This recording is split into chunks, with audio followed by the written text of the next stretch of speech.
Hey, this is Jamie Jackson with Wanderlust Travel. I've just arrived in Dallas, Texas, and I'm staying at the Virgin Hotel here. This is a Virtuoso property, and it's going to be my home base for the next 2 nights while I'm exploring the city, and I'd love to show you around my room.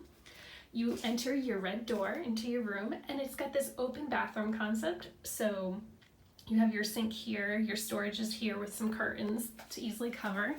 I love the vanity. And then separate area for the toilet is in here, and walk-in shower is right here. There is a mirror here and a door that can slide all the way shut, so you can have this blocked off while one person's getting ready and somebody's hanging out in here. We have a king-size bed, nice view of the city. A lounging couch and table, you can do some work there, have a bite to eat. TV.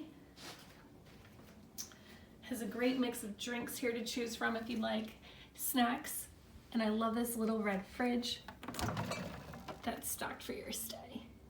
This hotel has a restaurant, coffee shop, 4th floor pool, and restaurant up there.